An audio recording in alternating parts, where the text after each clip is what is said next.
BlogTalk Radio.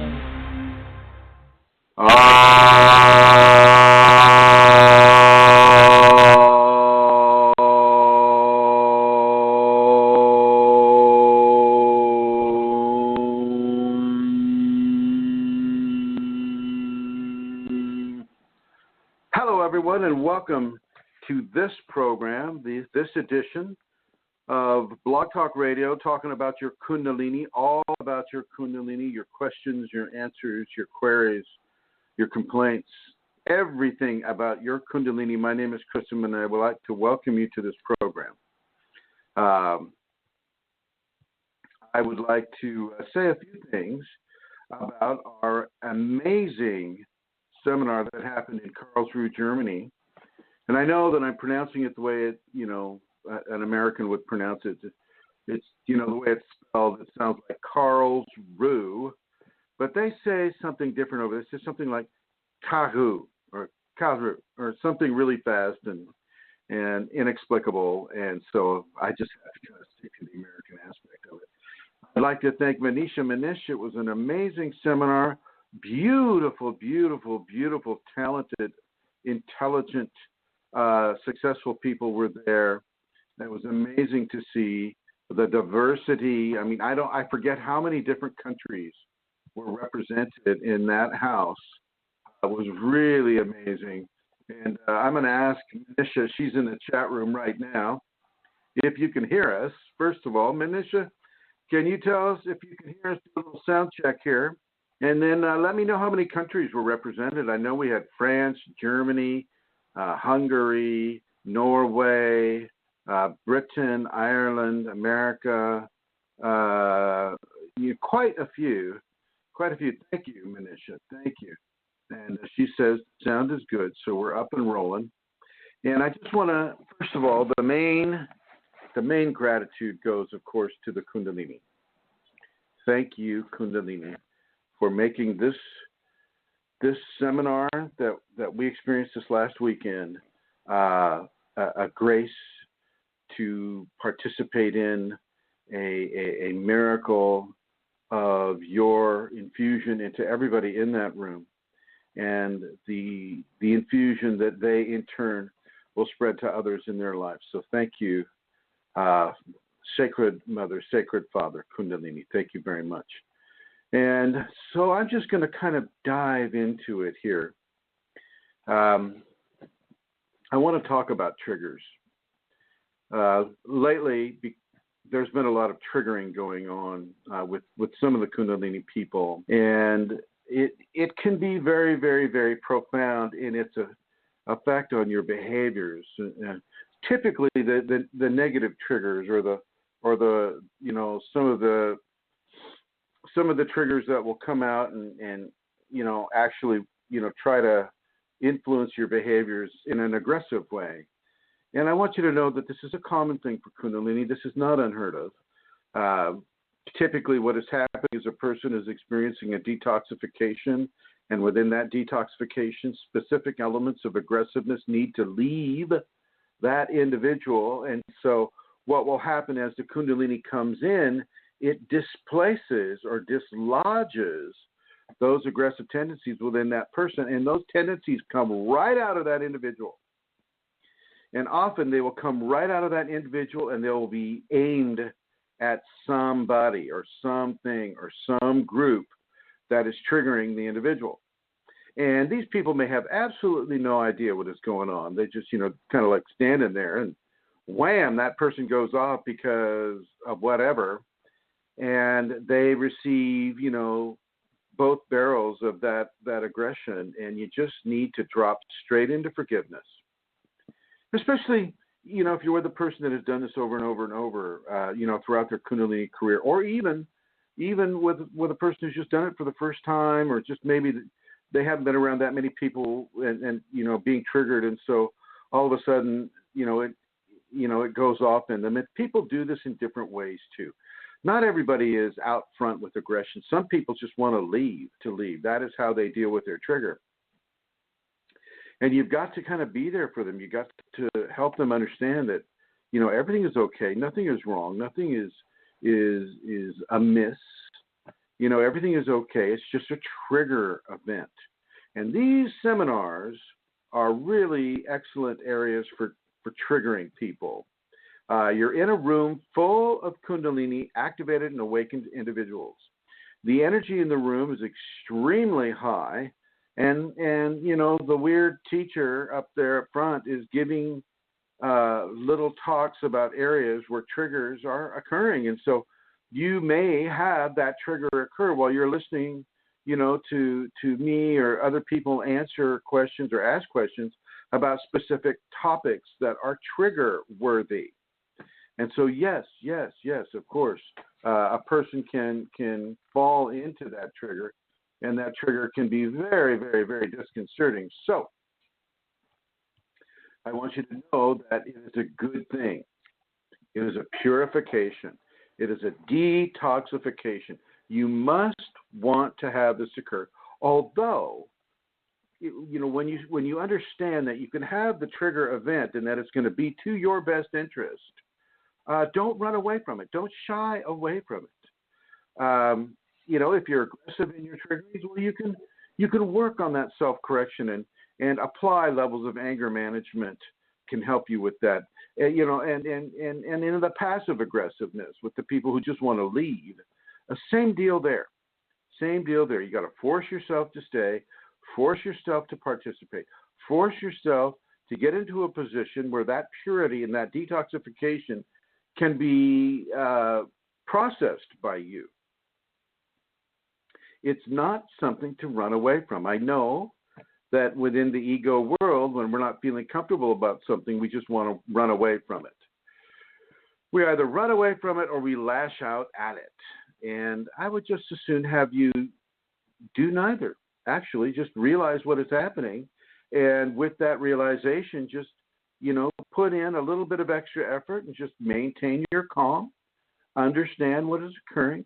Oh my gosh, I'm being triggered by this or I'm being triggered by that. And you just kind of let yourself flow with the detoxification and to flow in to the levels of purity that is happening. It's all good, folks. It's really for the best. And you want to take that into consideration when you're going through the Kundalini.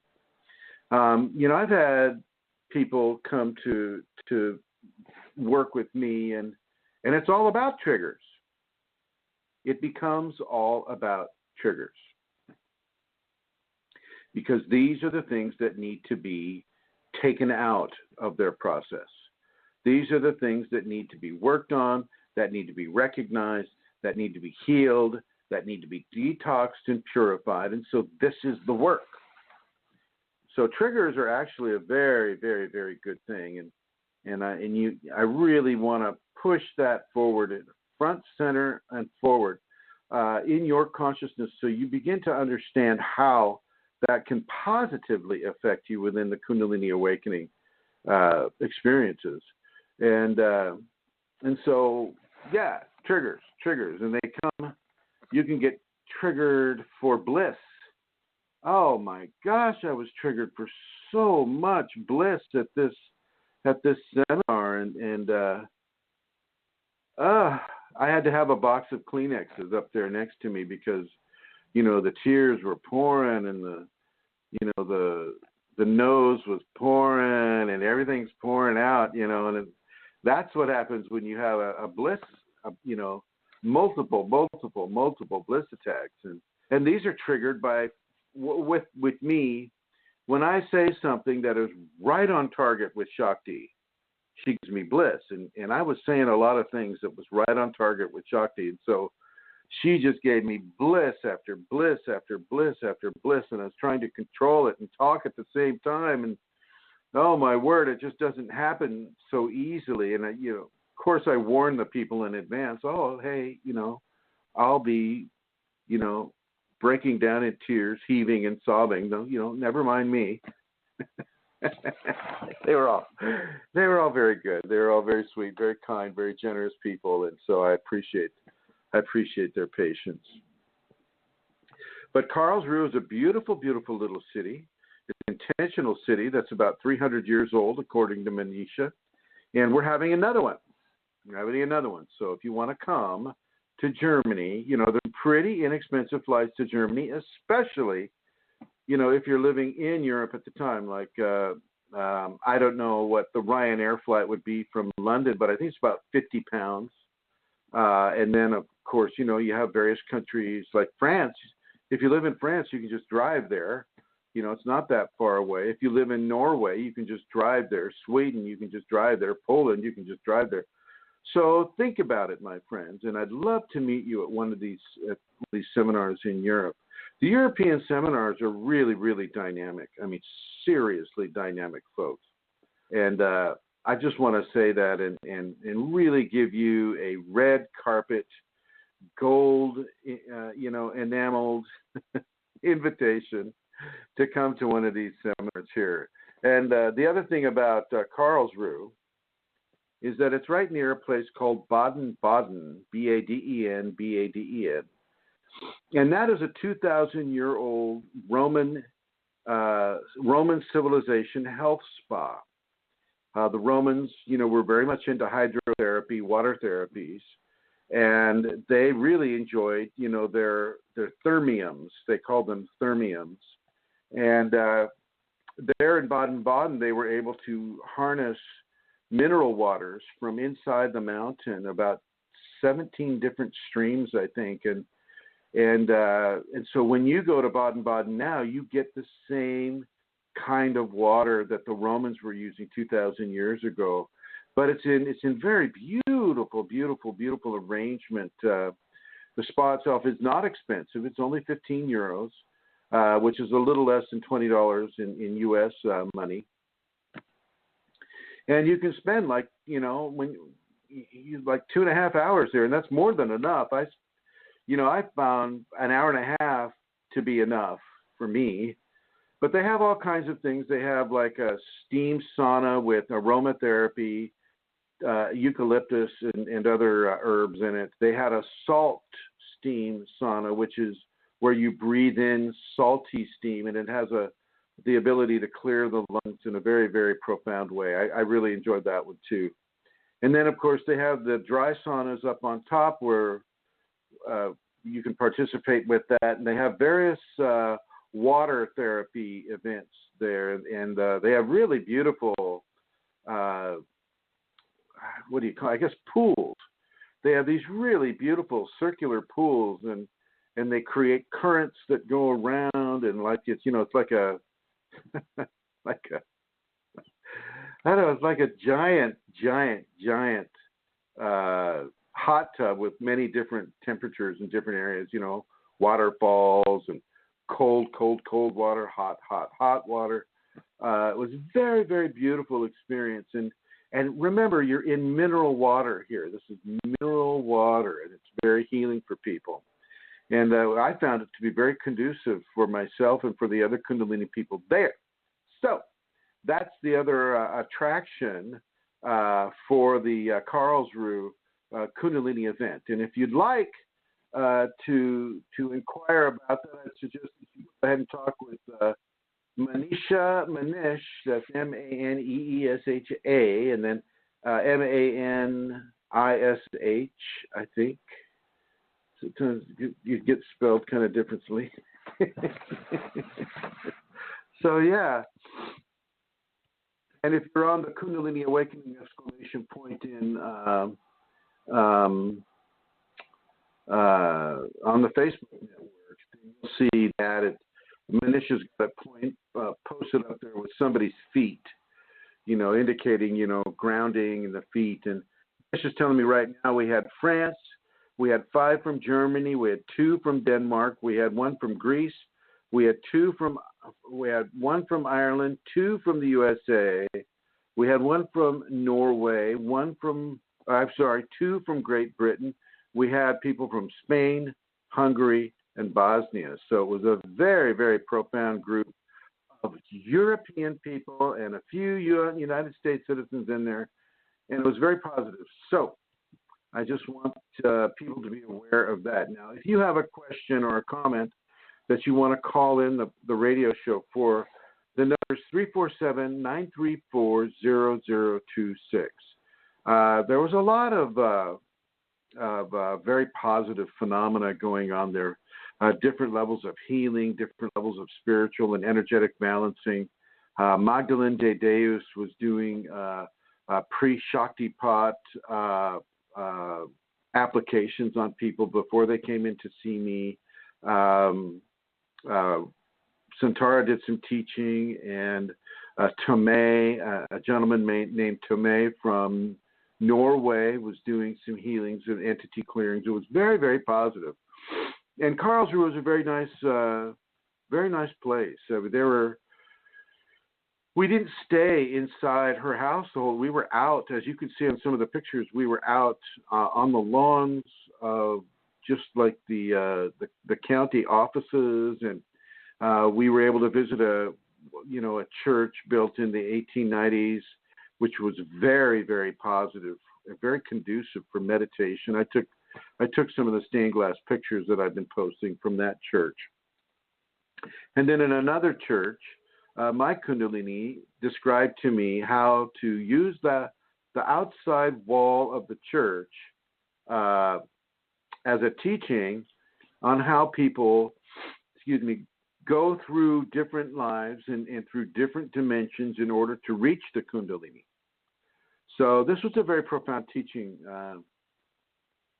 for people, and I, it just came to me. Magdalene and I were walking around the church all of a sudden, and boom, the teaching came through, and I explained it to her, and she said she figured it would be a good topic for the seminar to learn from, and so we were out there for a good half hour, maybe a little longer, teaching the attendees at the seminar about these concepts, about what it is to go through the first dimension, second dimension, third dimension, and how the Kundalini is at the top of the third dimension, and inside of that blend of the fourth, the third, and the other divine dimensions, which can permeate any of the lower six. And so, yeah, it was a very, very interesting time there in Karlsruhe, and I only can see another really positive experience happening there again. And so we'll be keeping some of the things that we talked about this time. I had a conversation with Manisha and Santara last night, and we kind of went through some of the things that we felt were the most important. So Manisha wrote those down, and when I come back in October, if I survive the airplane ride, we'll be repeating some of those things. And so that I wanted to tell you about that is a very, very positive thing, to be in the presence of other Kundalini people. You cannot understand it until you have done it. For those of you that are activated, it is incredibly important to be able to stand next to somebody who is Kundalini active, and Manisha just gave me her correct spelling of her name. It's Maneesha space Maneesh. So that's how you spell Manisha's name. And once again, you can find her on the Facebook page. And a handsome woman with dark dress on and kind of a dark silhouetted background on her Facebook page, and she'll give you all that information that you need. I'd like to welcome Emma and John Bien and the guests that we have here, Atlanta Seeker. Hello. And if you have any questions or any comments that you'd like to make, feel free to type them out. I am checking the chat room regularly. And right now, at this point, I'd like to bring my co-host, the founder of this program, the person who pays the bills, Santara Kundalini. Hi, Santara. I'm going to bring you on. Go ahead. Come on, because I don't know which 111 is you. We have a couple of 111s up there, which is usually her. I'll try this one. And let's see. My name. Are you there? Hello, Santara. Yeah, my name is there. Look, Suntara. What's Hi. an ah? Who's the other one? Is that not you right below you? I go. Well, sometimes it does that. We'll check that out in a minute. I don't think so.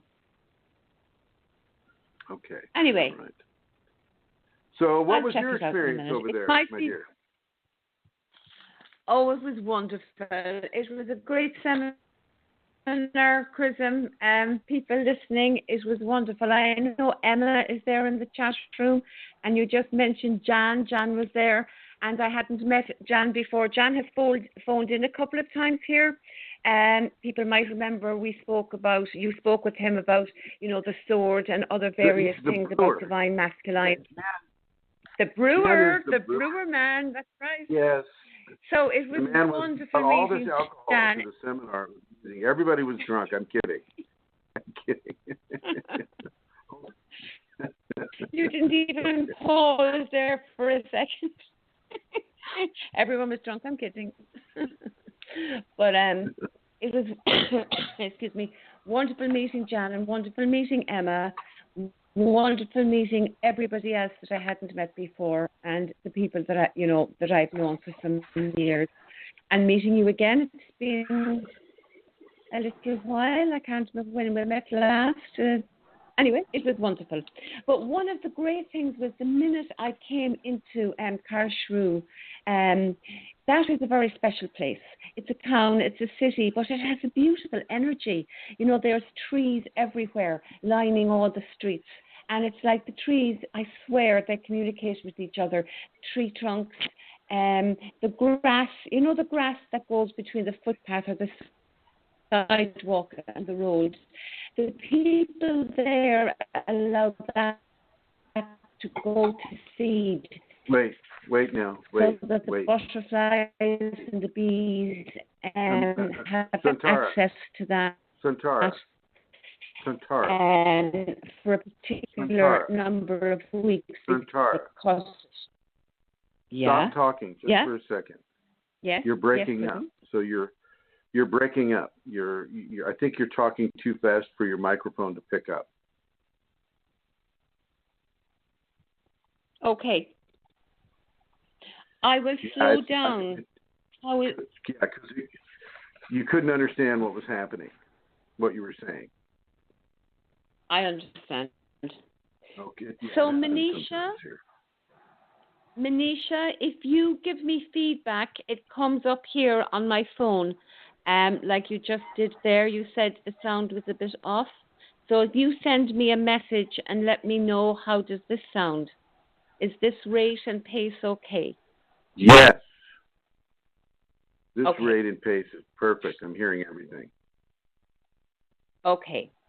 So basically the energy and the peacefulness, and it was a very special place, Karlsruhe.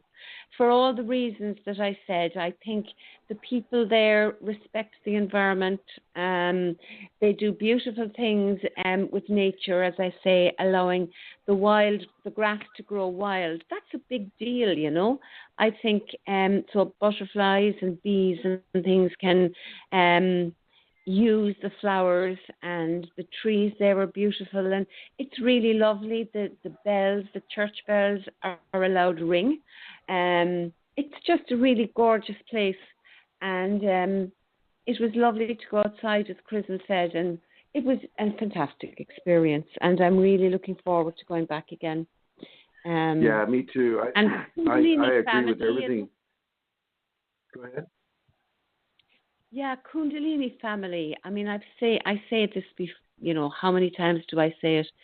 But we all have such little opportunity to meet other Kundalini people. I meet nobody with Kundalini really unless I go to a seminar. And it's a wonderful thing to get together, to have a Kundalini gathering. And Manisha's place is perfectly positioned in Europe. It's so easy to get there. €50 return from Ireland, from the UK. It's fantastic. And as you said, Chrism, people drove there. Tomei drove there from Norway. Magdalene drove from France. It was exciting too, the way we all arrived into different airports. There's about 3 airports that serve where Manisha lives. And the only one I'll suggest you do not fly into, which Priya did, is Frankfurt Hahn. That's just not a good airport, but you can fly into Stuttgart, you can fly into Baden-Baden, or Baden-Baden, and you can also fly into Frankfurt. So, that's pretty cool. That's a good service. So, again, there's limits on the amount of people that can attend because Manisha's place isn't huge. It's gorgeous, but I think she'll be restricting it again to maybe 20, 25 people. So if you're interested, listeners, the people who attended, they'll be wanting to return. So if you haven't come and you want to come, do contact Manisha, because I know she's, it's going to be first come, first serve, and deposits collected. Can't wait, Chrism. Let's talk a little bit about triggers. Did you feel triggered at all over there? No, I did not. Would you admit really it if you were? It was. Oh God, I would. I would admit it. Yeah. I didn't really feel triggered. I felt triggered. I can talk. Go ahead. Why don't you talk a little bit about what it is to be triggered with Kundalini? Sure. Okay, so triggers are interesting. I've been triggered in so many ways, so let me talk about it in terms of, first of all, triggers are always about the ego. And sometimes we're not so aware that we are triggered. So, you can be talking to somebody, or somebody can do a behavior, and you just feel yourself becoming irritated or annoyed. And when you're in a situation that's fairly amplified, an energetic situation that's fairly amplified, like a seminar, because this would have happened to me in the past, the response can be to sort of respond rather quickly and automatically. And the main thing really with triggers is to become aware of them as best as you can, and the first thing is to self-correct. It's really easy to say, but some people find that really, really difficult to do, because you can go into a spiral with the trigger, one trigger triggers another. And of course, if you say something to somebody and they're triggered by you speaking to them, well, you can have a terrible spiral there. The good thing about Kundalini people, hopefully, is that they're aware of that and they're practicing the safeties, and it's easier perhaps to be able to come to each other and say, hey, I'm so sorry about that. I was triggered and I apologize. I'm sorry, forgive me, and I forgive you. And we forgive each other in an ideal world, and hopefully in a Kundalini world. And we learn by our triggers. There are so many of them. We can have triggers of just when things don't go our own way. Abandonment. I actually did have a slight trigger now that I'm remembering at Chrism, which I will share. During the seminar, we were doing the Shakti Pat, and Magdalene was giving a Shakti Pat, pre-Shakti Pat in a way, and so it came to my turn, and it was a beautiful experience. It was very powerful actually, and it was lovely to have received that from Magdalene. So when that was done, I sat in my chair and I stayed in that space, because I had, it felt very sacred to me, and I was waiting. And then something occurred in the other room that required action and required a delay in me coming into the Shakti Pat. And even though I was aware of all of that, as the time moved on, and as people came over to me and said, would you like me to give you, because we were also giving each other service, when we would come out of the Shakti Pat, we would do something nice for somebody, and we would ask, they would ask, what would you like? But because I had received this from Magdalene, and my Kundalini had responded, I was in a very sacred space. And the longer the time went on, I was definitely triggered I felt some irritation coming in that, I should be in there by now. I was finding it difficult at times to just sit there. And so triggers, there was feelings of, it was emotional sometimes. There would be flashes of, feeling a bit abandoned inside in the room, regardless of the fact, people, that I knew what was going on. These triggers come up in spite of our logical understanding. There really was. I was quite okay with sitting there, but I was triggered because the time was extended quite a bit. And so maybe I had to bring my attention to that and recognize that I was having little irritations and that I was having some emotional responses to it. They didn't develop. They really didn't. They were just flashes. But I'm just saying that they were there. And I did have to come back in again to that sacred space that had been developed after the Shaktipat with Magdalene. So I did say there was no triggers. There were a few around that space, Chrism, but they didn't develop because of the self-correction and my awareness of that they were there. Do you know what I mean? I do, and I just want to, in line with the whole trigger scenario. There's often a scenario where, we can think of ourselves as victims, and that's also a trigger.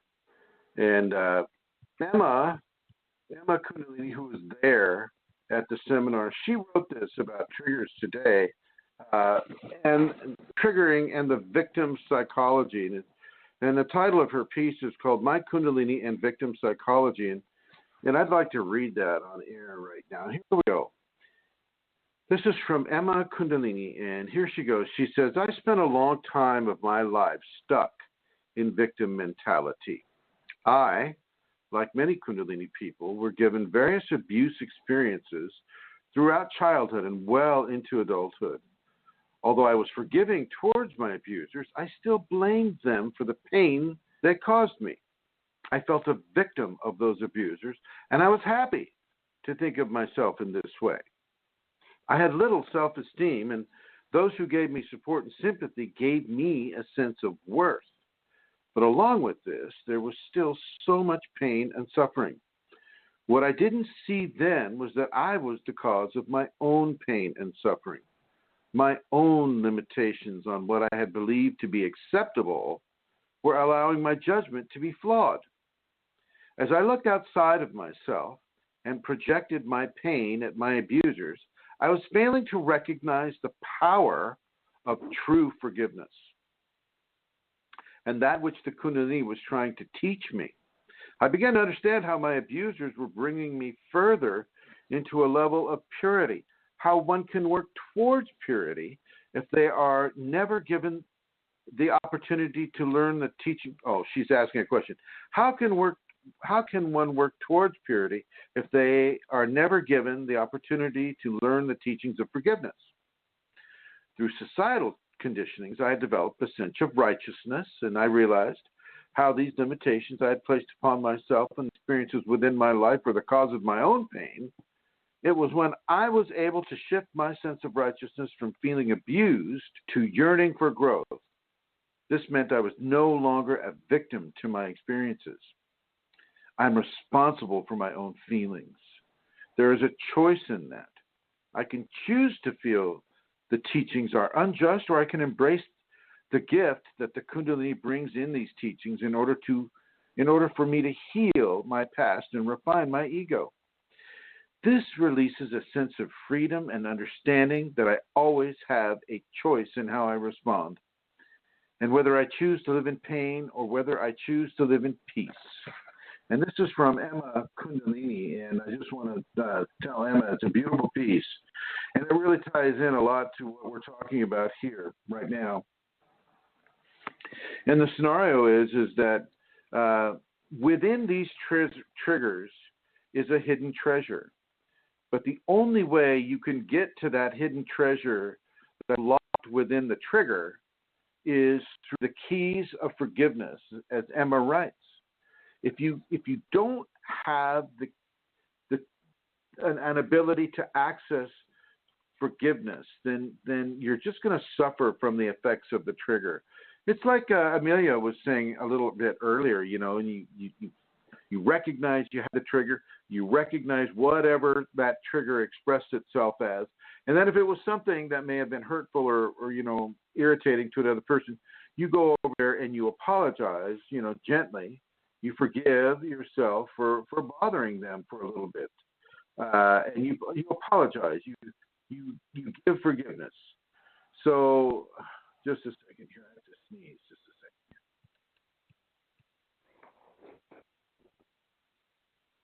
second. Okay. Uh-oh.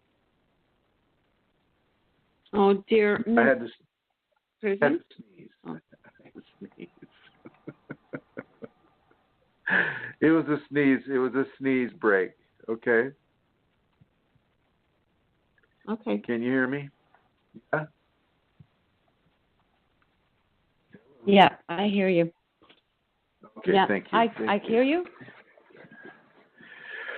So when you're at a gathering of Kundalini people like we were at, there are going to be some triggers. I guarantee you, somebody's going to be triggered. And you might be able to see it across the room. It's like, oh, look at that Chrism guy. He is so triggered. But you want to be just gentle about that recognition because it's not a crime and it's not any kind of a put down to have a trigger. In actuality, it's an obvious sign of progression into purification, into a purity that the individual before that had not yet experienced. And so if you see someone going through a triggering, they're actually entering the door into purity if they can use forgiveness as a key to unlock that door into purity. And self-forgiveness is a big deal. You've got to be able to forgive yourself, and you've got to be able to forgive the others. Manisha, are you saying that to me? Your sound is sometimes not so good. And I'm going to wait for your answer here. So it'd be a lot of dead air.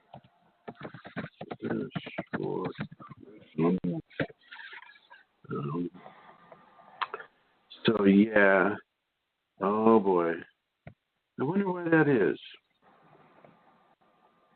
I think, like you, Santara, I have to talk slower.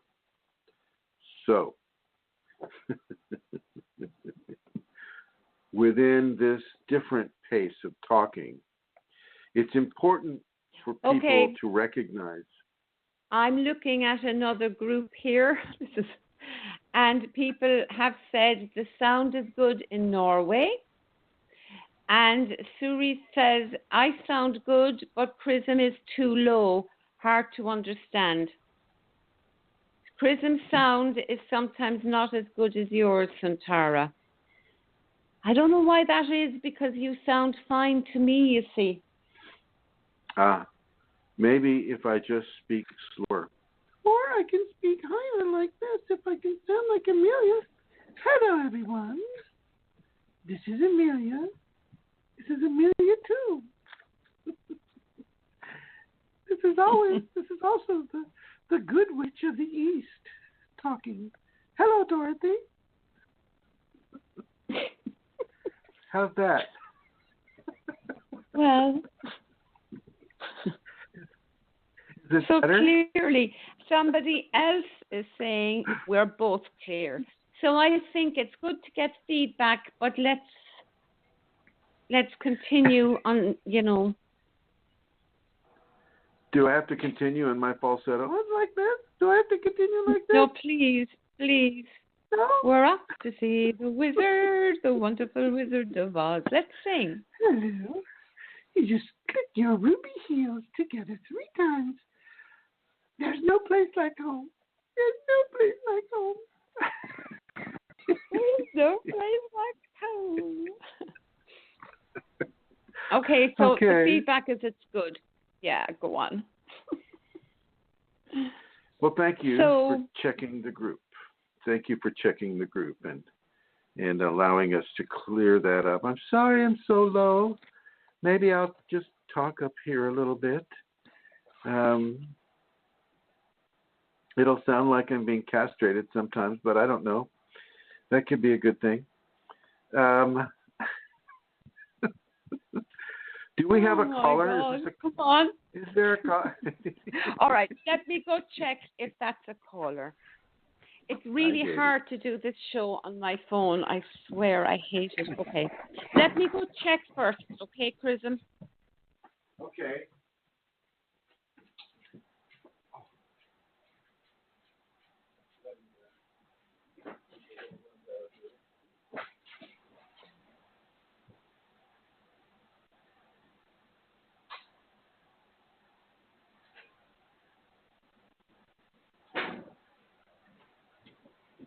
Okay, I don't know if anybody can hear me, but I will just continue on. Come over here to the chat room. Is the sound okay? Testing 1, 2, 3, 4, 5. I'll try to talk slow. I think it has to do with the internet and how clear that is at the moment. Okay. Hi. Am I on? Okay. Okay, so that is Jan on the line there from the Jan. seminar. Our wonderful sword brewer. Well, let's go ahead and bring him on. Hi, Jan. Hi, Chrism. How are you today? Hi. I'm okay. How are you? Awesome. Really You're good. awesome. And even Really if I'd feel bad, if I call you, I can't be feeling bad anymore. That must be my black magic. Yeah, definitely. Yeah, the black magic that everybody says I have that I don't realize. So, actually, I black is the color of Shakti too. So, I have to accept that, but I prefer to call it the ruby red magic, like ruby slippers. Ruby red magic, like Shakti Kundalini. So we'll just call it the red magic, okay? Why is Shakti black? Because Shakti represents the darkness, the blackness of, like the seed is buried in the soil, and inside of the soil there is no light, and it is just dark and it's black. And the same with the person, or when the woman was pregnant, the fetus sees no light. It's supposed to be dark. I mean, I'm sure it senses the light of the mother, but from a light standpoint, it's a fairly dark place, which is good. That reminds me of my psilocybin experience, actually. Now that you say it. Yeah, psilocybin. Psilocybin's not something that I recommend in any way, shape, or form for Kundalini people. You realize that, right? Yeah, no, I won't take it anymore, but kind of came up. Yeah. This station. It can be It doesn't very, matter. very. It can be very damaging, and so, in the same sense that I don't want to talk about, torturing people or watching scary movies or things of that nature, I'd like to kind of steer it just a bit away from psilocybin magic mushroom experiences, if you're okay with that. Yeah. Yeah, sure. And, well, we talked about it. It was kind of bad setting for me. Right. But never mind. How has your energy been since the seminar? I feel like my heart has been widened quite a lot. Can you drive a car through it?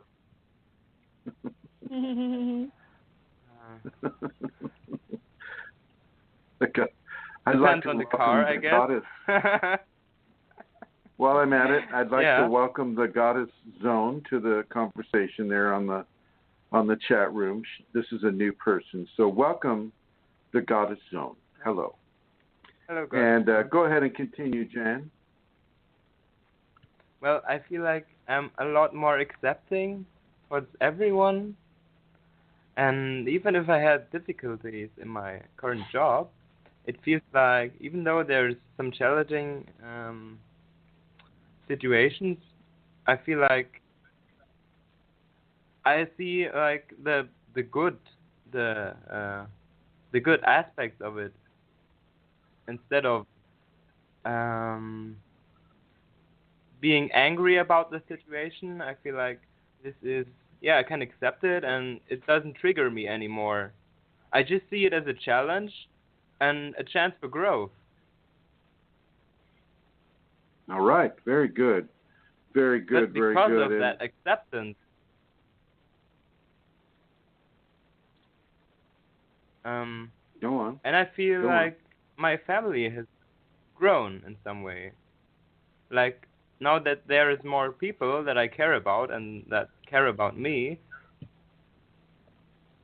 it feels, well, that might be the reason why my heart has grown. And it's hard to explain. Well, but there comes a sense of security because of that. I think there's a space. There's it's almost like an echo right now. So you're hearing me a little bit out of sequence with the conversation. So my apologies if it sounds like I'm interrupting you. No, actually, you're not. Well, at least for on my side, you're not interrupting. It sounds like I am on my side, though. Oh. So anyway, yeah. How about your physical symptoms?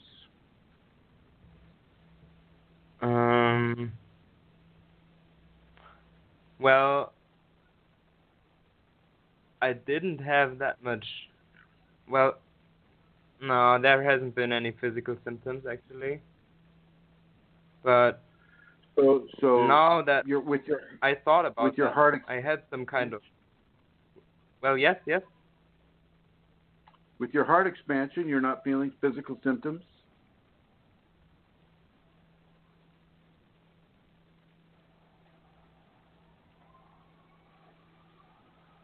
Hello.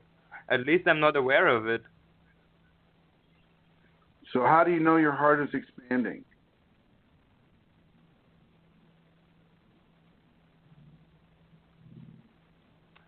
I don't know. I just feel like it. Well, so you feel it. There's just more inner joy. Okay. And that sense of security within it. You know what I mean? Often be accompanied by physical symptoms, but if it's not something that you can relate to, I totally understand that. I totally understand. It might still come.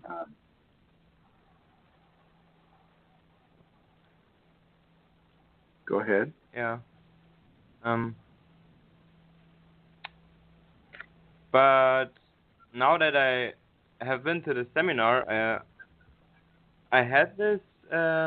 It reminded me I had some kind of kriyas maybe in the past.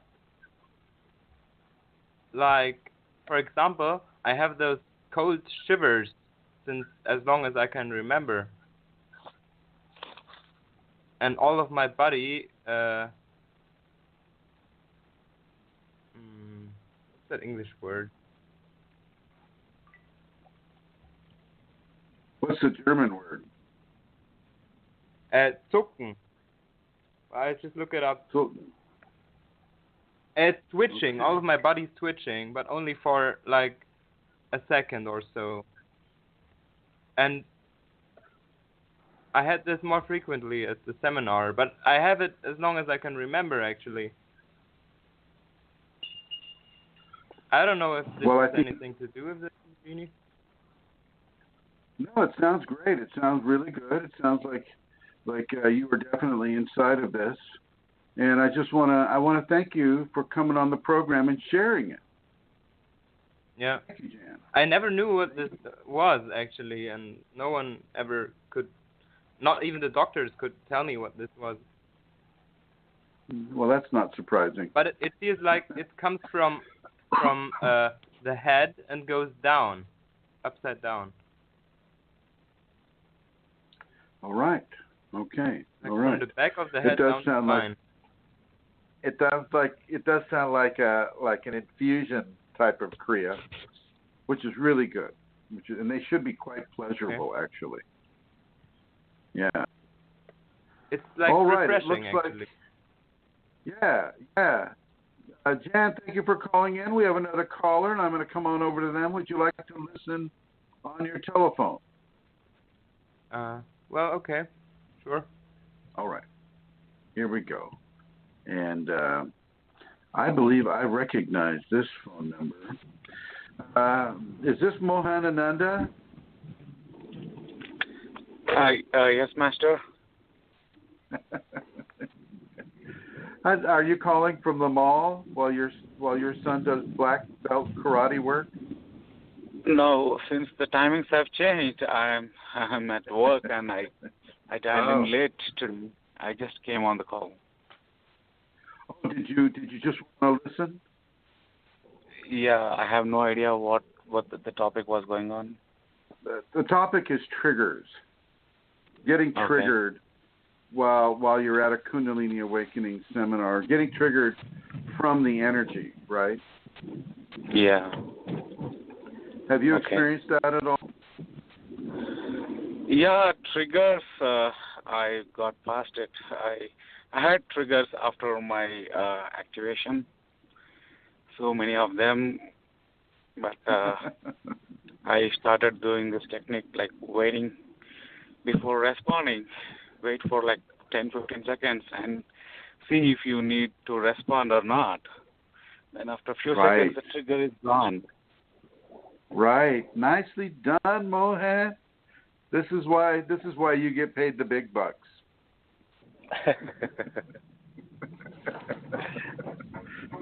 Nicely done.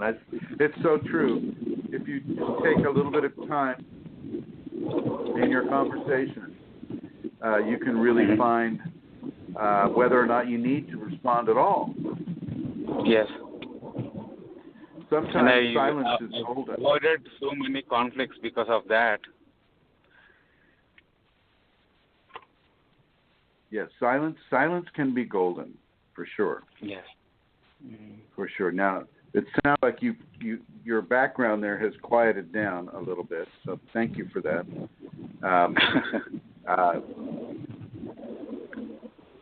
Actually, it is kind of stirring up again. Did you want to listen to the program on the phone, Mohan? I am driving, Master. So. Okay. All right. I'm going to put you in the blue, and you go ahead and drive safely, okay? Okay. Okay, here we go. And off into the blue he goes. Okay. Mohan had a good suggestion, don't you think, Santara? I do. That's a very good first response in a trigger situation, Chrism. Yeah. Count. Yeah, pause, really. Yeah. Excellent. Yeah. I just want to say that Tomei is there in the chat room, 177. Guest 177. Okay. Hello, and Tomei. you have Callie listening. Callie is listening there, guest 196. But they can't type because they're... Yeah, that's They're Callie. driving.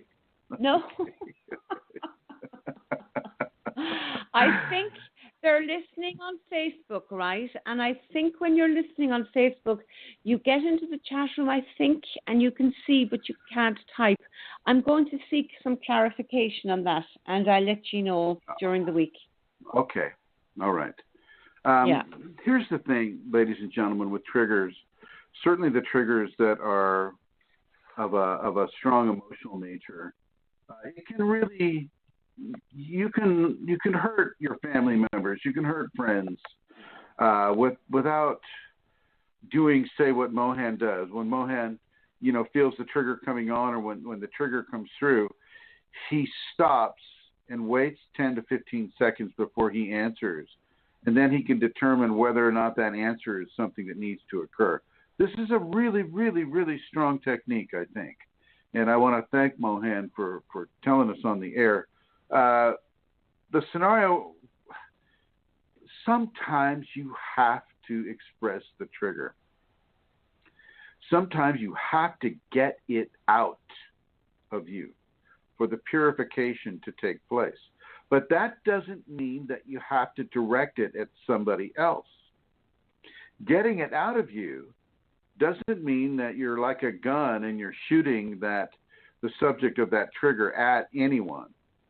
But you do need to get it out of yourself. And so if you can just ground yourself all of a sudden and send the response to that trigger down the ground, or if you need to express it, then you express it in a way that is not hurtful to other people around you.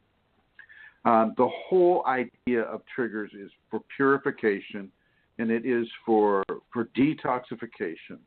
And when you're with another Kundalini person, it's so very important to understand this. I had to learn this the hard way too. It's one thing to be by yourself, having the Kundalini, and in the privacy of your own car or house or home or whatever, you can rant and rave and let the trigger come out. It's something quite different when you're with a Kundalini person and you're both triggering each other back and forth and back and forth and back and forth, and it becomes this duel of triggering. And it's something that really, I think, can happen quite a bit with people. And so certainly within the Kundalini context, you want to begin to look at what is triggering you, why it's triggering you. Like Emilia said, Santara Kundalini said, it's about the ego. And are we competing our triggers? Are we competing them? Is my trigger bigger than your trigger, or my trigger is more right than your trigger? I posted a cartoon on the Kundalini Awakening group, and somebody came on with a post after that, kind of a chauvinistic type of response regarding women, and and it was, it triggered a lot of people. It even triggered me. I looked at that and I went, whoa, wow, look at that. Boy, I haven't seen that in a while. With the Me Too movement and the new recognition of femininity in society, to have that kind of a post come at you is quite the eye opener. And I wrote down my response to that trigger. I wrote down that response to my trigger. But I know the person who wrote the post, and I know that person to be a very, very good person. And so, in some way, that could have been an opportunity for people to get any kind of toxicities that they have around chauvinistic people, or sexism, or treating femininity in a way that is less than honorable type of scenario. And so that may that could really do a healing, kind of a reverse healing for people in that scenario. And of course, many other people were triggered by that too. And so it kind of erupted in this trigger fest. But it can be very, very helpful for a Kundalini person with another Kundalini person. And I know a couple of people that were triggered at the seminar or shortly thereafter. There seems to be a different level of energetic remembrance. When you're in the seminar, it's almost a somewhat controlled zone. There's The Shakti is very strong, and the people are kind of like wrapped up in this energetic flow as we're all sitting in the same room.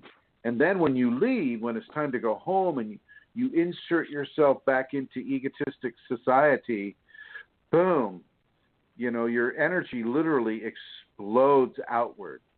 And if you are having a triggering event during that explosion outward, it can really overwhelm a person. It can really overwhelm a person. And I know that occurred. I know that occurred with a couple of people. And so it's very interesting, and it's very essential to understand that you got to forgive. It's like Emma said in her piece.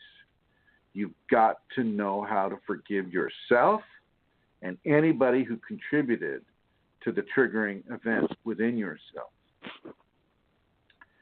And I think I'm hearing you, Amelia. I think your mic's on there. Let's see. And, moving around. Breathing. So this is something. Yeah, breathing. Can't do that. Forgive me. Just try to keep it down. Yeah, sure. No heavy breathing in the microphone. So I don't think I've spoken of this before in any of these programs. The triggerings are very, very important to be able to process your way through them. And once again, Mohan's technique is very good. If you're starting to feel a trigger coming on, wait 10 seconds before you respond. Wait that 10 seconds. Don't get caught up in the rapid fire give and take. I think this and they think that and I think this, and it can get very, very fast. Take a breath. Take a step back. Wait 10 seconds. Maybe even count to yourself to 10. And determine whether there even needs to be a response. Maybe you can slip right in to that golden, purified forgiveness in those moments, in those 10-second moments there, and defrag a battle of triggers, before they even start. Kundalini Think about people triggers are too, Chrism. Sorry. Thought you were pausing. It'll probably be gone now. You triggered something in me there to say it was like sometimes our triggers have nothing to do with other people, really. What I'm saying is, yes, they have, but the other person actually hasn't done anything consciously, that's it's that very true. And it's what it triggers within ourselves. So we have to have that awareness. I have to be aware that the other person is often innocent. They haven't done anything. The triggers that they happen to bring to me was innocent. They really and truly didn't do anything to me. But my totally response to them comes from my own, conditionings, my own victimhood, as you were saying, or wherever they're rooted in. So it's hugely important with triggers that we become aware of that, and that we can come into a place of differentiation, so that we can actually look and say that person was innocent of actually doing anything to me. This is all from within myself.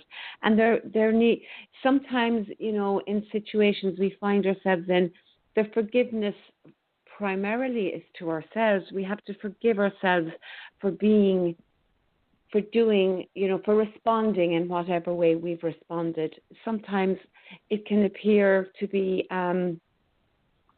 very unjustified if you look at it from the position of the other person, because they were innocent. But we have to be able to look at ourselves and have compassion for ourselves too, and forgive ourselves if we have been in a way outrageous or off the, gone a bit off, Hugely important that we can forgive ourselves for that and come back again into that place of balance.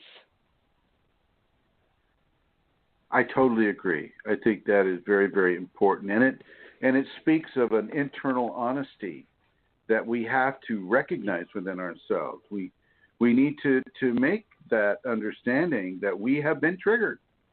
We've been triggered, like that cartoon, people got triggered. I know I got triggered by that. It's like, whoa, that was out of the blue for me. And I hadn't read such chauvinism in like years.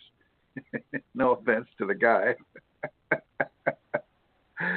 it's like, oh, wait a minute. I was raised by a single mother, right? I was raised by a mom, and she had 4 kids. And, I always knew that she was worth any man, equal to any man in the world. And for her to be able to do that, and in many ways excelled any kind of masculine influence, because she didn't have that. She was working hard to raise us children, and she didn't have a man that could just sit around, smoke a pipe, and have her put his slippers on, like in the 50s. So I've never been a real chauvinist that way because of that experience. But so when I did see that, I thought, wow, there's an interesting trigger. And to honestly recognize that in yourself, to honestly recognize that, whoa, this isn't just me snapping at somebody and trying to overpower them with an egotistic comeback or an egotistic aggressive remark. This is me being triggered. Kundalini can amplify our irritations out of this world. I mean, it can be really amplified in a very, very strong way. And like Amelia said, you don't even have to have anybody do anything wrong with you. It can just be the level of static energy in the room. And for that, I'm just going to suggest that if you need to, just take a walk outside. Take a walk barefoot outside and really get yourself grounded again. Talk with your Kundalini. Ask her to help you, overcome whatever irritations are coming to you. A lot of it has to do with the irritation of having your energy forced to move quicker than it's used to doing. Okay, so for instance, when people come into my radiance, my radiance forces their radiance to go faster. So when my radiance slams in to their electrons, we'll just use the physicist explanation. So when my electrons slam into another person's electrons, that person's electrons are forced to go faster, and they're not used to that. And the longer they stay in my radiance, the faster their energy will have to go, and that can cause irritation. And so the Shakti, for the most part, mitigates that experience. But it can't, it won't mitigate everything, because the whole reason that person is standing in my radiance is for their energy to be quickened, for that rapid advancement into their specific levels of grace to occur. And that happens all the time. That happens, even when I'm seeing a person one-on-one, so, I have to be kind of careful about who I extend radiance into, because, sometimes, it's just overwhelming for people. But at seminars, I'm typically given free rein to just surrender it all. Shakti comes through, and she determines the level of radiance in the room. And the people there are just going to kind of have to, find their way into the ability to absorb that energy. But that's the whole point of the seminar. It's a Kundalini awakening seminar. And it's not just about Shaktipat by, conscious Shaktipat. It's all about just being there, being inside that expanded energetic field. And it goes through the walls. It goes through the stone. It goes through the skin and into the blood and into the bone and into every aspect of that individual. And no, the only thing that will mitigate that for you in your own personal bubble there is your Shakti. it won't be your guides. It won't be your angels. It won't be your power animal. Shakti goes right through those things. In many cases, those are just kind of ego supports to allow a person to feel comfortable within a zone of psychic manifestation that the ego knows it's not familiar with, so it creates an icon or a guide or an angel in order to be able to consciously move into these areas, even though they're just small steps. But the Shakti, there is nothing that can stop Shakti or Shiva, sacred male, sacred feminine, Kundalini from coming into an individual. Nothing. Nothing will stop it. And I don't care if it's an archangel, even though they do it. I have to say the only angels I've met are fallen angels. And only one of those. But still, I understand that the angels have a very specific duty to perform, and it's not blocking a person's divine invitation, no matter how painful or irritating that may become. What do you think of that, Centaura? What do I think of Awesome. what specifically? Of, Your sound is gone. what? Are you moving in and out from the mic, Chrism? No, I'm right here. Right here. Okay. Did you miss everything I said? It just got a bit, So can you repeat it again? What is it I specifically think about what? Archangels? Sure. Okay. That. No, ask me what your question was. Well, it had to do with what I was saying, but I don't think you heard anything I was saying. Well, let's say I didn't then, and let's move on. Yeah, let's do that. Did you say you had some questions from Shrikant? Yes, from last week. Go ahead and do those. But just before we finish the triggering, so I suppose we must own the trigger, though, mustn't we, Chrism? I mean, we must come into a place of recognizing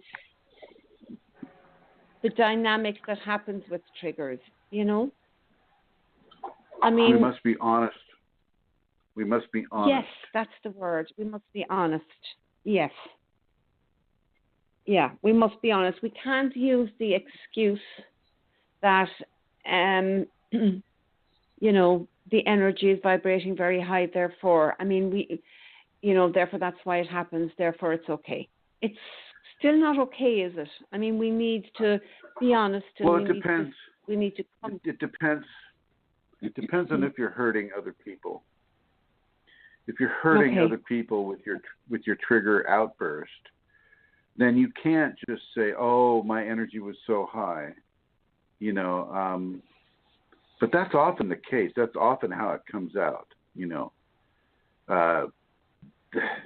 It's not so easy to discern Kundalini triggers because the energy creates a friction on our neural systems, and it's a light friction, but it becomes an anxiety and an anxious irritation, and it shortens a person's grip on their temper.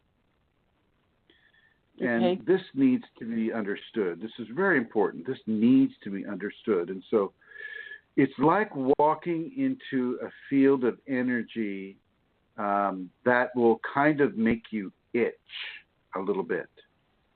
When those photons are slamming in, when those photons are slamming into your photons, and and your whole energetic anatomy is being pushed into a higher rate of spin around you, it creates an anxiety type of itch, and it's not something that you can scratch. And so it makes the person irritated to some degree. And it's something that we really need to recognize as Kundalini activating and awakening individuals. Nothing is wrong. Nothing is wrong. And what is actually happening is you're being triggered by this anxiety, by this level of energy, shall we call it energetic stimulation,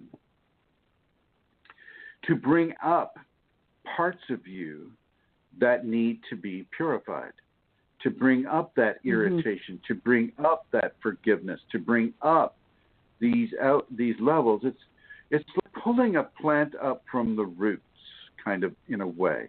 There's no gentle, soft way to pull up parts of ourselves that our ego really is used to using in communicating our distress or our irritation or our anger to another person. We are being pushed in the direction of responding in a different way, and the ego will not always like that. It won't like it, and it will rebel, and inside of that rebellion, it can get angry. As I've said before, with Kundalini, information is power, and that power is over your response. Information is power over your response, and it's something that you have to really, really become aware of as you have the Kundalini, and as you walk in the egotistic world. It's something that you need to become aware of, that in the egotistic world, there are going to be issues that will come up that are commonplace to a person without Kundalini, but are uncommonly amplified to a person with the Kundalini. And this will cause you to get triggered. This will cause a triggered response. This will cause you to maybe require yourself to count to 10, like Mohan suggests, in order to see if there is really a response that is needed at all. So it's important, and I want to thank Mohan once again for that brilliant suggestion in mitigating, a possible triggering event. Now, as I go over to the chat room, somebody had a question, and it was from Jan. And Jan, go ahead and ask your question. Go ahead and write it out here, and because you're using text, I can get to it as soon as you're done doing it. So go ahead and write that question out, Jan, and I'll be happy to answer it for you within the time that we have for the show. So you've got 41 minutes, Jan, to write that out. And it looks like Mohan has another question, so I'm going to come on over here to Mohan and see what's going on with him. Hi, Mohan. Hello, Master. And, did you have a question, my friend? And once again, yeah. Thank you for that fine response to triggers. Thank you. So one more thing I got about triggering is in the last couple of weeks or 3 weeks maybe, I've been seeing lots of comments on Facebook from people who are posting so many things, and initially I got triggered, and I really wanted to respond to them, but I even ended up typing my response on Facebook to their comments. But still, after that, I got a thought in my head, like, do I have to respond? Point number one. Point number two is I have no idea what actually they are going through. Can I feel what they are going through? If yes, then it is okay to comment. But if I have no idea what they are going through, then it's better to keep quiet. And I ended up deleting my comments like multiple times, even after typing it before posting it. Yeah. You can know what they're going through. Kundalini can place you in that stream of emotion. But I think your response is one of compassion, Mohan, and I think the compassionate response is always a good response. And if you're not going to put out a person's fire, if they're on fire with a trigger of their own, and they're letting that trigger just elongate itself to last for days and months, weeks and years, and to burn bridges or to, cause as much damage and destruction as they can cause, that is something that they must go through. That is not something that you need to go through. They are building karma. They are building karma. They're not forgiving. They're invalidating a lot of their own truth. And this is okay. This world is the classroom. Where else are you going to be able to explore yourself to such degrees, right? Right. So and even if you end up confronting them, it's like adding fuel to their fire, which already they have. They are in no position to rethink what they have been doing and saying. They are not in that position. So when they are in that position, when you end up talking to them or saying something against them, it is like putting in more fuel to their fire. Right, and adding their karma to your own. Yes. You don't want to do that. I have not responded to these people. I have not responded to them. And it's, there are various ways that I could respond. I learned of another way on the internet today. And I'm gonna go ahead and let you listen to this. And Mohan's correct. You want to be very careful how you engage other people when they're having a traumatic trigger response. You don't want to just jump in and defend the person they may be attacking. In this case, it would be me. You want to look at maybe what I'm doing. I'm not defending myself at all. Not at all.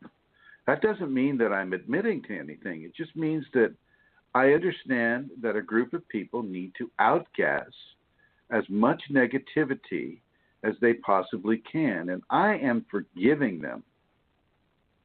I don't hold anything against any of them. They just need to get what they're doing done from them so that they can make their corrections, whatever they may be, and move forward into whatever process they have. It's very important not to allow your ego curiosity to step in and create a scenario where you add trouble to that. You don't need to add trouble to their equation. They're already in trouble, or they wouldn't be triggered in the way that they are. And let's not kid ourselves. These triggers can last for years. These triggers can elongate, and aided by negative entities can last for a long time and begin to sculpt a person's awareness in very negative ways. So the best thing that you can do is to not allow yourself to harmonize with their trigger. Don't add to the fire. Don't box them in, as Mohan was saying, because if you come in with any kind of a comment, whether it's supporting or going against it, you box them into a level of either self-support. If you're not supporting it, well, then that just makes them dig their heels in deeper, or supporting them, and then once again, that makes them feel that what they're doing is correct, and they dig they dig themselves deeper into that trigger. So these triggers can be very, very, very long, and so you've got to begin to understand that you need to think twice before you insert yourself into somebody else's trigger. Now, Ayman Hamoud is writing on the chat group. He's saying this. He's saying, the anxiety or panic that happens when I get triggered was very powerful before Kundalini. And it still happens now, but in less levels. I don't know how to deal with it. Good to know the wait 10 seconds and any other suggestion. Well, there you have it, Ayman Hamoud. That's a gift to you from Mohan, from Mohan to you and to all of us here. And Jan is also, Jan, the gentleman we just spoke to on the telephone here, he says, the Kundalini path seems like it's a complete turnaround for me, like moving from devotion to God to Kundalini. I feel like moving away from God, even though it's not. And it's the higher self related to the sacred male. Does it make any difference whether I ask the higher self or Shakti for specific answers in any situation? Well, yeah, it does. I mean, the two that are one and the one that is two, you are the one that is of the two, comprised of the two. You might just ask yourself, did it make any difference when you were a child if you asked your mother and father a question? And I'm going to suggest it did. You can also ask your Shakti mother and your Shakti father, or your Kundalini mother, Kundalini father, any kind of a question. And even though they may not answer to you in German or English or whatever language you speak, they will answer it to you in the ways that they feel is best for you to receive that answer. And it's not turning away from God. It's actually accessing more of divinity within yourself, but also within your physical being. More divinity within your physical being creates a bit of confusion for the ego self that is used to being in charge. And as you move from being totally egocentric to more of a divine-centric individual, the ego part of you is going to be confused for a little bit, and that's okay. That is okay. You can be confused for a little bit, okay? But you will find harmony. You will find balance. You will find peace. You've just got to be patient and to allow the Kundalini to help you find your way. And if it gives you a teacher, then ask that teacher. If your Kundalini has given you a flesh teacher, then ask the teacher.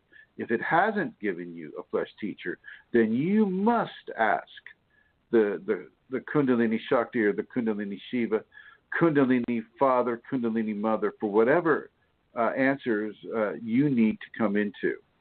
Don't be shy and don't be afraid of that. So yes, definitely be patient. And coming back into the studio here, I was just in the chat room. Do you have any comments to make about that, Santara? I don't know if you've heard any of it. No comments, Chrism, no. Well, do you have any questions? I do. I have a question from Shrikant. So,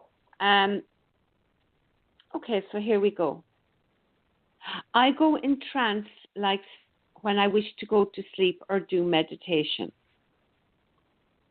Day before yesterday, I had a dream and one person was discussing spirituality. I said to him that pranayam is also the name of God. Next morning, I checked Sanskrit dictionary and found out its meaning to be beloved or God. I did not know the word earlier. What is the meaning of the dream? Sorry, Chrism, I left out a word. In this dream, he said, pranayam is also the name of God or Ishwara. Next morning, I checked the Sanskrit dictionary and found out its meaning to be beloved or God. I did not know the word earlier. What is the meaning of the dream? Well, it's to use the word Ishwara, and it is to accept that as you're in that trance state, as you go into that trance state, a definite line of communication is being opened up between you and God and Goddess, and that it is for you to recognize that you, Shrikant, are absolutely the beloved of God. You are there. It is happening to you. You need to recognize it, Shrikant. I know that you're a very, very humble individual. I know you're a very humble man.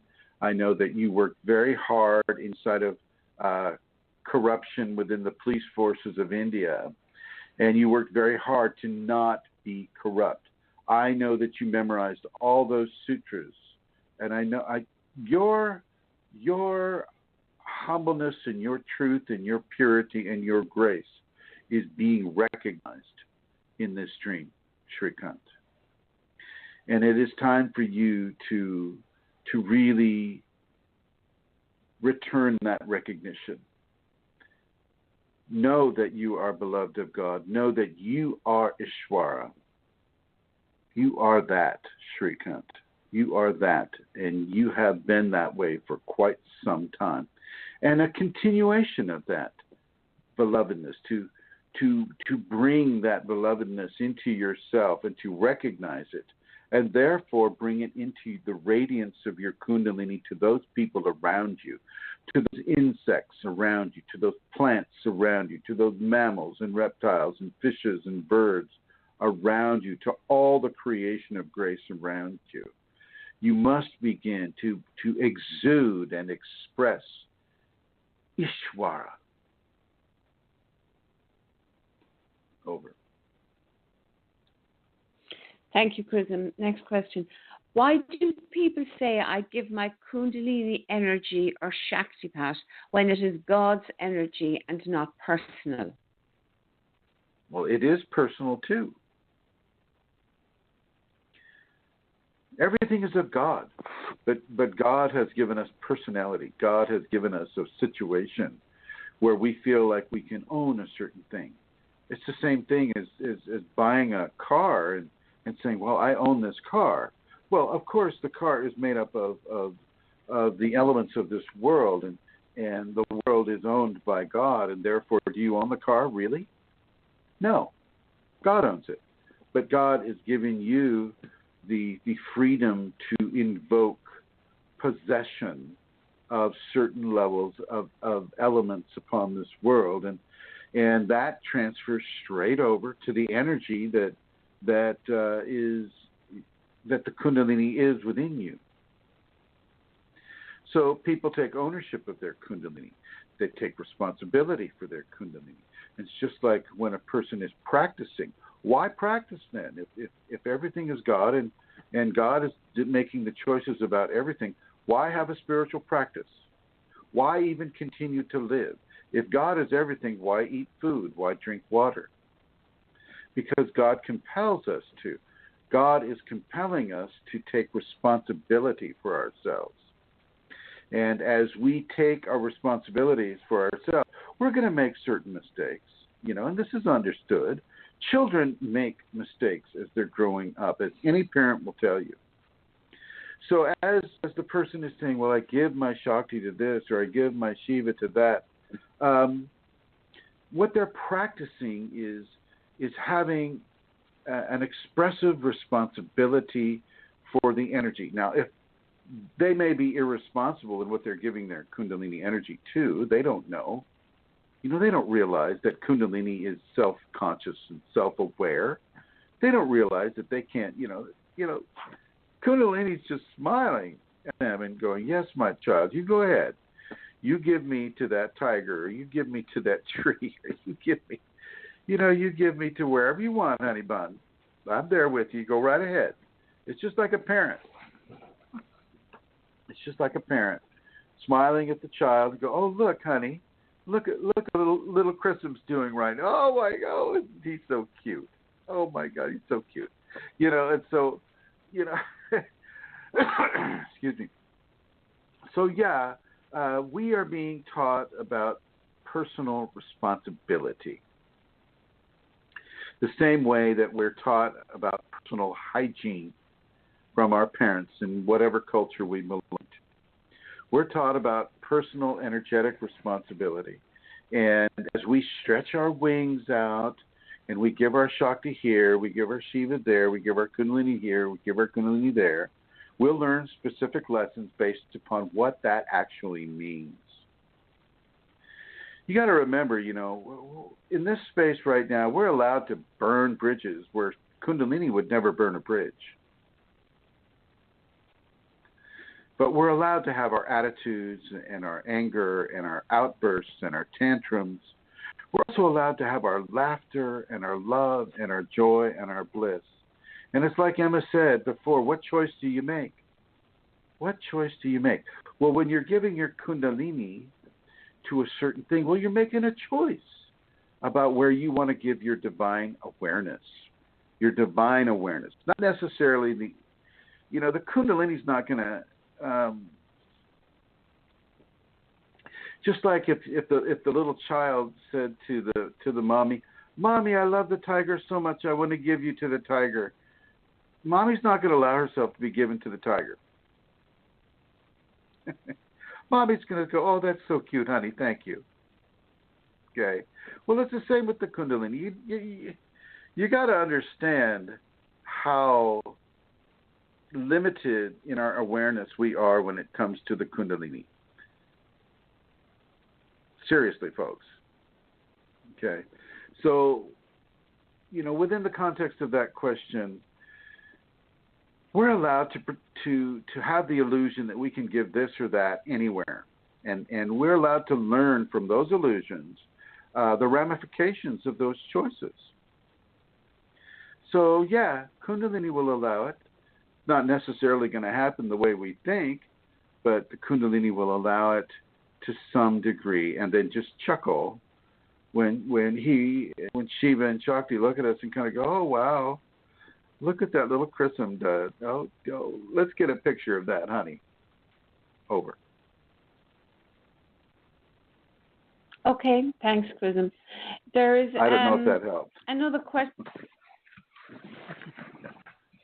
I don't know if I answered. There's another question. Okay. Well, maybe they can say. There's a question here about triggers as well, but I'm finding it difficult to follow it fully. This person has parents that were very, very strict. And this person says, they feel like joking to Chrism if he talks about the ego and the trigger. And do you think, she's saying, am I guided to him to resolve my karma of triggers? Her parents were very serious, and to hear Chrism talking so seriously, she finds it funny. And my thought of arguing takes over my mind. I'm not following this at all, actually, Chrism, now that I'm trying to put it together. So maybe... Well, I can be serious. Is there any possibility hang on, I got to get serious here. Hang on. All right. To resolve... I'm serious now. Yeah. Go ahead.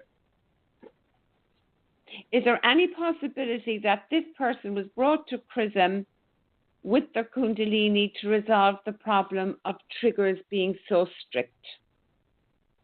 Yes. Yeah. Well, please Definitely say more. A possibility. You want me to say more? Yes, indeed. Yes, indeed. Oh, okay. No, I mean, seriously, I don't get a lot of accidental people coming to me and asking questions like that. So if she has found herself in a position where she's able to listen to this program with that background and she's been able to form that question, I don't feel that question is accidental. So this will help her deal with that karma. It's not going to erase the karma. It will help her to deal with that karma. You understand? Okay, Chrism. I do. Yeah, I'm a bit confused myself at this stage. I feel a bit dizzy. Oh, welcome to my world. Yeah, I'm not taking that in. It's like passing over my head, even what you responded. So I'm going to have to bow out on that one. Sorry, guys. You're just having a trance. I don't think It's a trance trigger. A trance trigger. I don't think I have any more questions. Just let me have one more look. Do you want to go to the chat room? Listen, yeah, go. I need you to tap dance for a second, okay? A 5, 6, Oh, really? 7, 8, go! Da, da, da, da, da, da. Okay, guys, I haven't done it for a couple of weeks again, so I am going to give you the place to go if you would like to make a donation to support the work that Chrism does. This work is very precious and rare, and he doesn't get paid for it. When Chrism has a seminar organised for him by a host, as Mohan did, or a hostess, as happened recently with Manisha, or indeed in Minnesota with Rosemary, there is a charge for that to pay for the flight, blah, blah, blah, and all of this. And sometimes there might be a little money left over, which is given as a contribution for all the time that Chrism comes. That doesn't happen that often. Very often there's a loss. But I'm just saying it because it's the only place really that, you know, that this is given, and of course the Shaktipat as well. So Chrism doesn't work, and I would like to suggest that even listening to this show, if you find it valuable, if going to the groups is valuable for you, that maybe you might consider giving a donation to support the work that he does. And you can go to www.kundalinisafeties.com, and at the end of the page there's a little writing, and it says how to make a donation. Click on that and you will be brought to the PayPal. If you have a PayPal account, you can go straight to his email on your PayPal account, and it is Chris Mitchell 369 at yahoo.com. Chris Mitchell 369 at yahoo.com if you have a PayPal account, and you could make a donation there. So, are you back, Chrism? No. So, okay, guys. So, again, I'll encourage you to make a donation if you're in a position to do so. Please do so. I would also like to say that Rosemary is here with me, and she's upstairs in the room because Rosemary was listening on her PC, and I'm doing this on my phone. And as Chrism was saying, there's an actual time lapse, so she wasn't able to be in the room here with me because it would have been jarring. And so I just want to say hi to Rosemary. She arrived here last Monday week. She came, so she came on a Monday. She stayed for a week, and then on the Wednesday we went. So she's here 2 weeks now, and it's been wonderful being with her. And we did some touring around Ireland. We went to see Newgrange, and we've really had a lovely time. So thank you for coming here first, Rosemary, and sharing your time and your space with me. And indeed, when we went to the seminar also in Germany, thank you very much. It's been great, and it's been wonderful as well to be able to return hosting Rosemary, because I've stayed with her there recently in Minnesota in her gorgeous wood octagon house. So hi upstairs, Rosemary. We're nearly finished now. I'm just looking here, and I might have all your back. No, I don't have another message. So that's tap dancing over. Yay! Nicely done. How'd it go? Went well. Uh-huh. What were you doing? Okay? I'm curious. No, I'm okay. I'm just, I had to let the girls in. So. Okay. Thank you for tap dancing. Thank you for tap dancing. That was very nice. Actually, what the person has slightly clarified, and they've said, because their parents are old-fashioned patriarchal, and if Chrism does the same, I feel back to the hold of my parents again, even though I haven't been living with them for 24 years. Now, that's quite a clear trigger, I guess. Was I old-fashioned, I wonder? Was I old-fashioned enough? Now, your mic is doing its fading in and out thing, Chrism. How about now? Is that okay now? Yeah, that's better. Okay, yeah. I just wonder if I was old-fashioned enough. Yeah. Give me, I don't know. Go ahead, my dear. I don't Go know. ahead. Go ahead. Where? She's Okay, just all saying right, that then. It's hard. We have an odd connection with BlogTalk today. It's hard to have a smooth conversation. It seems like. So I'm going to go ahead and call the show today. And I think there were some good things that came out of the show about triggers, certainly Mohan's technique. I just want to say thank you for everybody who came to visit us in the chat room, who came to visit us from Facebook on the beautiful link that Santara has set up. And I want to ask you, Santara, if you have any last words for our beautiful Kundalini audience. Well, thanks everybody for being here. It's lovely for us all to gather on a Wednesday, listen to the conversations that come from Chrism and indeed from the people that phone in. So thank you, Mohan, and thank you to Jan, and thank you to everybody in the chat room and the people who've been communicating there. See you all next week at the next weekly Kundalini gathering on BlogTalk Radio. Bye. And I'd like to say that you can reach this information on Facebook. One of the groups is called Kundalini Awakening with an exclamation point. Another one is called Kundalini Awakening Systems 2, Kundalini Awakening Systems 3, Kundalini People, Kundalini Healing Public, and Kundalini Healing Private. I'd also like to suggest that if you're not a Facebook person and you'd still like to partake of this information, you can come to the Yahoo network, and there's a group there called Kundalini Awakening Systems 1 at Yahoo Groups. And then if there's also a Kundalini Awakening exclamation point on Google+.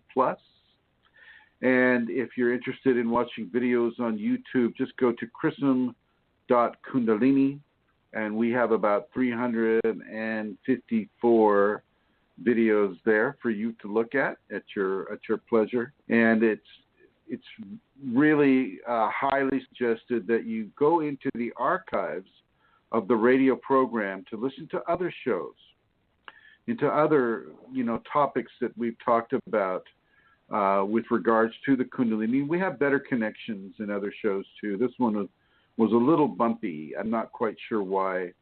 But we're at the mercy of technology here, and so sometimes it's a little bit of a bumpy ride, as any of you that have a computer will know.